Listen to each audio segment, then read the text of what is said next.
The call came in at 0300 hours. A wellness check at a new condo complex on the north side of Salem.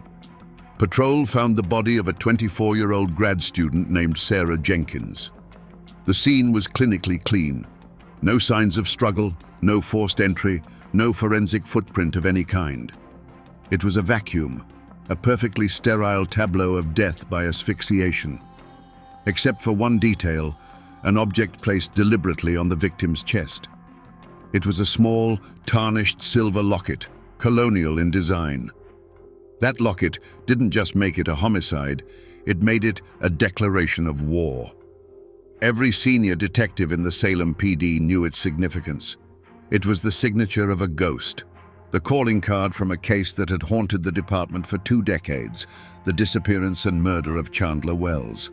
The original locket, found with her remains years after she vanished, had contained a slip of paper with a single cryptic name. When the lab technicians carefully opened this new one, they found the same. A tiny, folded piece of paper. On it, one handwritten word: Henderson. We ran the name. It belonged to another student at the university, Jessica Henderson. A quick cross-reference of the old case files confirmed our worst fear. Chandler Wells was taken on a date that corresponded with a key event in the 1692 witch trials. Sarah Jenkins was murdered on the anniversary of the first hanging. The old profiler's theory, dismissed at the time as fanciful, was that the killer operated on a ritual calendar. The next date of historical significance was exactly 72 hours away. The timer had just been started. We had 3 days to find a ghost before he chose his next victim.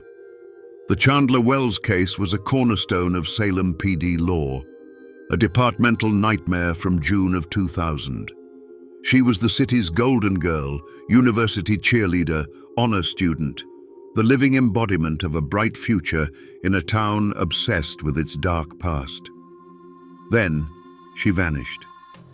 Her car was found at the edge of Willow Creek Estates, a new development built over the relocated colonial-era St. Giles Cemetery. The vehicle was unlocked, her purse on the seat. No signs of a struggle, no witnesses. She simply ceased to exist. For 20 years, that was the entire file.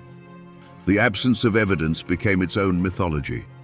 The press called it the Curse of St. Giles, feeding theories of supernatural retribution for the desecrated graves.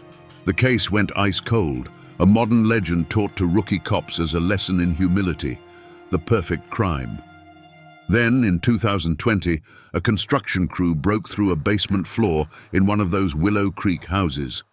They found her, the skeletal remains of Chandler Wells, wrapped in a tarp, and tangled near her collarbone, a small silver locket. Inside, a slip of paper with a single name: Bates. It was the first real lead in 2 decades, and it came far too late. The trail was dead. The original profilers painted a picture of a suspect who was meticulous, intelligent, and forensically aware. They theorized he was a mission-oriented killer, driven by a powerful symbolic motive tied to the cemetery's desecration. A patient predator with an intimate knowledge of Salem's history and geography. A ghost who could move through the city unseen and unheard. But the profile had one massive, unanswerable question. Why only one? Killers this organized, this successful, don't typically stop. The official theories were convenient. The killer died. The killer was incarcerated for another crime. The killer left the country. They were assumptions made to close a psychological loop. Now we know how wrong they were. The ghost didn't stop. It went dormant. And the murder of Sarah Jenkins proves it's awake again. The question is no longer who it is, but what has triggered it to hunt again after 20 years of silence. By 0700 hours, the chief of police had declared a citywide tactical alert. The response was immediate and decisive. He established a joint task force, pulling in resources from the state police and making a direct request to Quantico. The media was already circling, drawn by the scent of a story that linked Salem's infamous past to its present. They were calling the killer the curator. Our operational group was given a more functional and frankly more accurate name: Task Force Revenant. A revenant is a ghost that returns to terrorize the living. That's exactly what we were hunting. The command of the task force fell to Detective Miles Morgan. This was not a choice, it was an inevitability. Morgan was a lieutenant in the cold case unit now, but back in 2000, he was a rookie patrolman who walked the search grids for Chandler Wells. The case file never left his desk. For 20 years, it was his ghost, the failure that defined the contours of his career. He knew every dead-end interview, every dismissed theory, every false hope. For him, this wasn't a new case. It was a second chance he never thought he'd get. His counterpart arrived from the FBI's Behavioral Analysis Unit at 1300 hours. Dr. Eris Thorne was everything Morgan was not. She was under 30, with a doctorate in forensic psychology, and viewed the past not as a source of haunting memories, but as a data set to be quantified. She walked into the hastily assembled command center, not with a notepad, but with a Pelican case containing servers and high-resolution monitors. Her approach was based on geospatial profiling, predictive algorithms, and statistical victimology. She saw patterns, not ghosts. The contrast was immediate. Morgan's corner of the room was an analog mountain of yellowed files, faded photographs, and coffee-stained maps. Thorne's was a digital nexus of glowing screens displaying topographical data and social media network analyses. He worked on instinct and experience. She worked on probability and evidence-based logic. Their first meeting was a collision of centuries. The old guard detective who had lived the case and the new blood analyst who could model it on a computer. This was the core dynamic of the task force, a battle not of wills, but of methodologies. Morgan's intuition against Thorne's analytics, his memory against her processing power. The success or failure of this investigation and the life of the next victim depended entirely on whether these two opposing forces could find a way to synchronize before the clock ran out. The Chandler Wells case file was not a file. It was a paper mausoleum. 2 decades of reports, witness statements, and dead-end leads filled 37 archive boxes. For Detective Morgan, it was a familiar landscape of failure. He could navigate it by memory. For Dr. Thorne, it was an unstructured data set waiting for an algorithm. Her team spent the first 12 hours of our countdown doing nothing but scanning, digitizing every single page, creating a searchable database. Morgan watched, skeptical, as his life's work was reduced to terabytes. While the machines hummed, Thorne focused on the physical evidence. The original Locket and the degraded tarp fragments from Chandler's burial site were retrieved from long-term storage. The 1990s-era forensic report on the tarp was cursory, noting only construction lime and dirt. Thorne requested a new analysis using 21st-century technology. A mass spectrometer was used to break down the mineral composition of the residue caked into the fibers. The results came back at hour 16. The lime wasn't a modern commercial grade used in concrete foundations. It was a high-calcium variant, a type used almost exclusively in historical masonry restoration before 1950. This was our first significant deviation from the original theory. The killer wasn't necessarily connected to the new construction at Willow Creek Estates. They were connected to Salem's old stones. Armed with her new database, Thorne ran her first search. It was a single word: Bates. The name from the Locket found on Chandler Wells. The query returned one hit: a dismissive one-paragraph summary of an interview with the Professor Evelyn Bates, a university historian who had vehemently protested the cemetery's relocation. Morgan remembered it well. The original detectives had labeled her an eccentric crank, an unhelpful hysteric. Thorne saw something else entirely.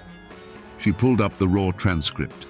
She highlighted the professor's language, words like desecration, sacrilege, guardian, and appeasement. This wasn't the rambling of an angry citizen. It was the specific, educated lexicon of a zealot. She pointed to the core analytical error made 2 decades ago. The detectives were looking for a standard motive: jealousy, greed, sexual violence. They encountered a motive rooted in historical fanaticism and completely failed to recognize it. Their cognitive bias blinded them. They had a preconceived notion of who the killer should be, and when Evelyn Bates didn't fit that profile, they discarded her. Thorne turned to Morgan, her screen glowing with the highlighted transcript. "They weren't interviewing a witness," she stated, her voice devoid of accusation, a simple statement of fact. "They were interviewing the killer. They just didn't know the language she was speaking." In that moment, 20 years of investigative dead ends collapsed into a single, terrifying point of origin. At hour 22, the investigation pivoted. We stopped hunting for a killer and started searching for a pattern. The victims were the key. On the surface, Chandler Wells and Sarah Jenkins had nothing in common. One was a popular undergraduate cheerleader in 2000, the other a quiet history graduate student in the present day. 20 years and a world of difference separated their lives. Morgan saw 2 unconnected tragedies. Thorne saw an equation with a missing variable. Thorne's team began a deep data dive, a forensic deconstruction of 2 lives.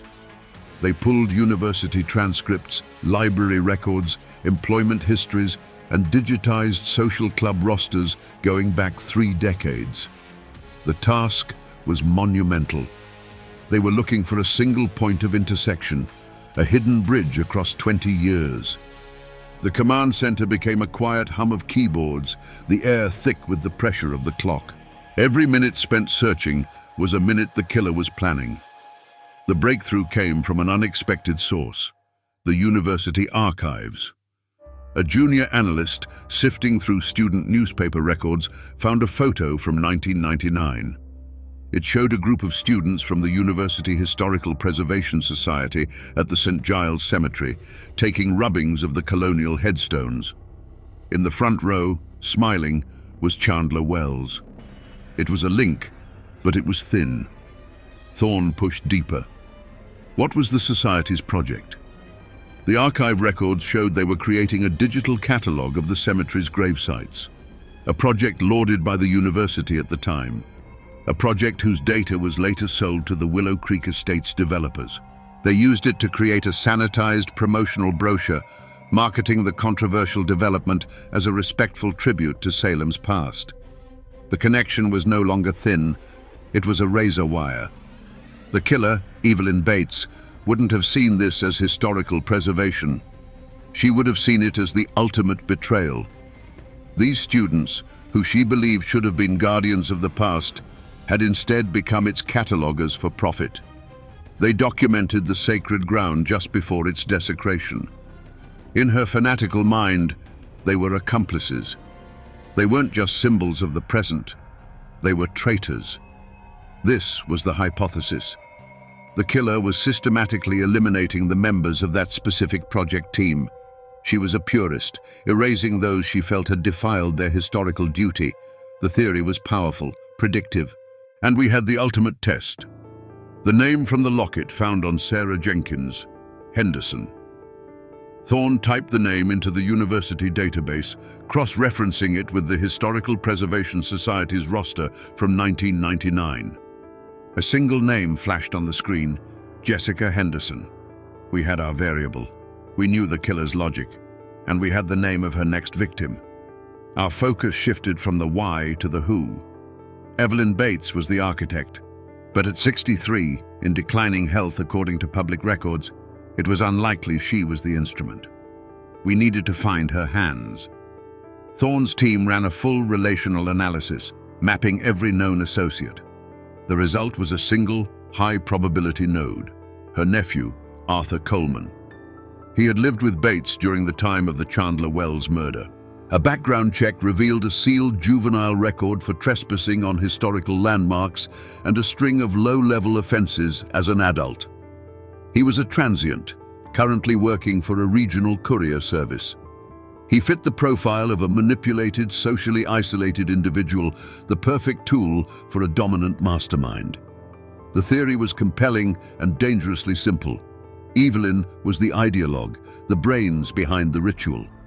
Arthur, using his courier job as a cover, was the muscle who could gain access to targets without raising suspicion. He was the one placing the lockets, the one carrying out the sentences for his aunt's twisted historical court. The consensus in the command center was absolute. We had our man. All operational resources were diverted to locating Arthur Coleman. Morgan pushed his teams hard, the frustration of 2 decades fueling a relentless pursuit. We tracked his work route, triangulated his cell phone pings, and had a statewide bolo out on his delivery van. The narrative was solid. The evidence, though circumstantial, was converging. For the first time in this investigation, there was a sense of imminent victory.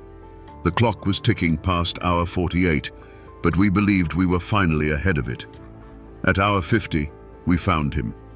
A tactical team tracked his van to a rest stop just over the state line in New Hampshire. But before they moved in, the final background check came through from the New Hampshire State Police. Arthur Coleman had an active file. 2 nights prior, on the very night Sarah Jenkins was murdered, he had been arrested for driving under the influence. He had spent 18 hours in a county holding cell. His alibi wasn't just ironclad. It was stamped and dated by the legal system. It was a dead end. The entire theory, the mastermind aunt and her obedient nephew, collapsed into dust, and 30 precious hours had been burned chasing him. The atmosphere in the command center was funereal. The digital clock on the main screen was a merciless metronome counting down the last hours of our failure. It read, 4 hours remaining. The energy had evaporated, replaced by the quiet, bitter taste of defeat. Thorne stared at her screens, running simulations that all ended in dead ends. Her algorithms were useless without the correct initial variable. We had the ghost's history, but not its current form. Morgan was back in his corner, surrounded by the paper ghosts of the original case. He wasn't reading them anymore. He was just looking at the old photographs, the grainy, black-and-white images of the key players from 2 decades ago. He picked up the intake photo of Evelyn Bates from her interview in 2000. He stared at it, his focus absolute. He wasn't seeing the arrogant, defiant professor. He was remembering the room, the smell of old paper and furniture polish. And he remembered she wasn't alone. There was a girl with her, he said, his voice cutting through the silence. The entire room turned to him. A student, a grad student maybe. She never said a word, just sat in the corner, watching us, watching the professor. The original detectives didn't even put her name in the report. He looked at Thorne. She looked at Bates like she was a prophet. Thorne's fingers flew across her keyboard. His memory was the variable her system needed. Evelyn Bates, graduate thesis advisor, 1998 to 2002. A list of names populated the screen, 12 of them. These aren't just students, Thorne murmured, her voice electric with dawning realization. These are disciples. How do we find the one who is still following the faith? The one who became the high priestess? Thorne's next command was an act of pure analytical brilliance. She cross-referenced the list of 12 disciples with the current faculty and employee database of the university. A single name flashed, highlighted in red. Dr. Alana Reed, current title, Head of University Archives. A chill went through the room. We had met her. She was the one who personally retrieved the Historical Preservation Society records for us. She had watched us, guided us, and sent us down a 30-hour rabbit hole chasing a ghost. We had the killer. Now we needed the victim. Reed knew we had the locket, knew we had Jessica Henderson under protection. She would have to pivot. Thorne pulled up the original society roster. She ran a rapid threat assessment on the remaining 6 members. "Markham," she shouted. "David Markham. He's a history teacher at Salem North High. His cell phone is currently pinging inside the school. It's 10:40 p.m. He's alone." Morgan was already on his feet, grabbing his jacket. The clock on the wall displayed the time remaining until the 72-hour cycle completed. It read, 17 minutes. The call went out on all channels. All units converge on Salem North High School. There was no time for a coordinated tactical plan, no time for a perimeter. This was a scramble. Morgan and Thorne were in the lead car, a silent, high-speed projectile cutting through the sleeping suburban streets. The dispatcher's voice on the radio was a clipped, tense staccato. Patrol units were 2 minutes out. We were 90 seconds. The clock wasn't just ticking, it was screaming. Inside the car, Thorne had David Markham's cell phone on an open line. No one was answering. But the GPS signal was live, a single stationary beacon in the school's west wing, the history wing. Morgan's knuckles were white on the steering wheel. He knew what we would find. He had seen this ritual before, played out in the dirt of a basement 20 years ago, the sanctimonious, terrifying calm of the killer. The cold, methodical preparation for another offering to the past. We screeched to a halt in front of the school's main entrance. The doors were locked. A patrol car swerved in behind us, its headlights illuminating the scene. Morgan didn't hesitate. He used the butt of his service weapon to shatter the glass panel on the door, reached through and threw the bolt. The alarm began to blare, a useless cry in the night. We were inside, running down the empty, echoing hallways, our footsteps thunderous against the linoleum. We burst into Markham's classroom. The scene was surreal, a tableau of silent, academic horror. David Markham was tied to a chair in the center of the room, a gag in his mouth, his eyes wide with terror. Standing behind him, with an unnerving, placid smile, was Dr. Alana Reed. Her back was to us. She was facing the blackboard, which was covered in dates and names from the witch trials, drawn in perfect looping cursive. She turned slowly, her expression not one of alarm, but of mild annoyance at being interrupted. In her gloved hand was not a weapon. It was a small, tarnished silver locket. In the interrogation room, under the flat, sterile light, Dr. Alana Reed was not a killer confessing. She was a scholar delivering a lecture. She displayed no remorse, no fear, only a profound, unshakable conviction. She was the ghost we had been hunting, the one who had remained perfectly in plain sight, the trusted archivist who held the keys to both the past and our investigation. We had asked her for the truth, and she had given us precisely the parts she wanted us to see, crafting a false narrative that led us directly to a dead end. Her motive was a case of ideological inheritance. She had been Evelyn Bates's most devoted graduate student, her intellectual and spiritual apprentice. Bates wasn't just a mentor. She was a prophet who preached a gospel of historical purity. Together, they saw the relocation of the St. Giles Cemetery not as urban development, but as an act of war against the dead. The students of the Preservation Society, who catalogued the graves for the developers, were collaborators, traitors to their sacred duty. The murder of Chandler Wells in 2000 was Reed's final thesis, a ritual she and Bates planned together to prove her worthiness as the successor to Bates's crusade. The mystery of the 20-year silence was not due to fear or a loss of nerve. It was due to the loss of a leader. Shortly after the Chandler Wells murder, Evelyn Bates's eccentricities began to curdle into true dementia. Her mind, once a fortress of historical fanaticism, crumbled into a ruin of confusion. Without her prophet, Reed was an acolyte without a cause. The mission was not abandoned, merely paused. She channeled her obsessive nature into her career, rising through the ranks to become the head of archives, the ultimate guardian of the very history she worshipped. She waited. The trigger for her return was our own investigation. When the construction crew uncovered Chandler Wells's body, it was, to Reed's mind, a second desecration. The media coverage and the police presence disturbed a sacred offering. It was a sign that the work was unfinished, that the balance had to be restored.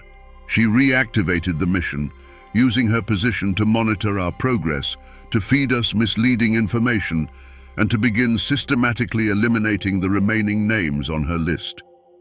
The murder of Sarah Jenkins was the recommencement of her holy war against the present. The trial of Dr. Alana Reed was a quiet, academic affair. She presented her own defense, not with pleas of innocence, but with a meticulously researched historical thesis, arguing for the moral necessity of her actions. She was found guilty on all counts and sentenced to 2 consecutive life terms without the possibility of parole. She is currently housed at a supermax facility, where we are told she has requested access to the prison library to begin a new research project. Her mentor, Evelyn Bates, remains in a secure psychiatric hospital. She exists in a timeless present, a ghost haunted not by the past she worshipped, but by the complete absence of it. David Markham survived, but he no longer teaches history. He learned that some lessons from the past are too dangerous to carry into the future. In the days following the arrest, Detective Morgan officially closed the Chandler Wells case. He signed the final report, placed it in the file, and closed the cover on a ghost that had walked beside him for 20 years. Dr. Thorne watched the quiet ritual from her side of the room, a silent acknowledgement of a debt paid. Her analytics had found the pattern, but it was Morgan's memory, that one insignificant detail of a quiet student in a dusty room, that had given the pattern a name and a face. Their partnership proved that to catch a ghost from the past, you need both the most advanced tools of the present and the unwavering memory of those who were there when the haunting began. The silver locket now sits in an evidence locker, a small, inert object that contains an immense, cold-blooded ideology. It was never just a calling card. Lockets are meant to hold images of the beloved, to keep memory close to the heart. Reed and Bates perverted that purpose. They turned a symbol of love into a vessel for a death sentence, a reliquary for a fanatical faith where the names of the chosen were not those to be remembered, but those to be erased. It was a perfect, chilling symbol of their entire philosophy, the weaponization of history against the living. They say Salem is a city haunted by its past. The story of the curator proved something far more terrifying. The most dangerous ghosts are not the spirits of the long dead returning to torment us. They are the living, breathing obsessions we allow to fester in the present.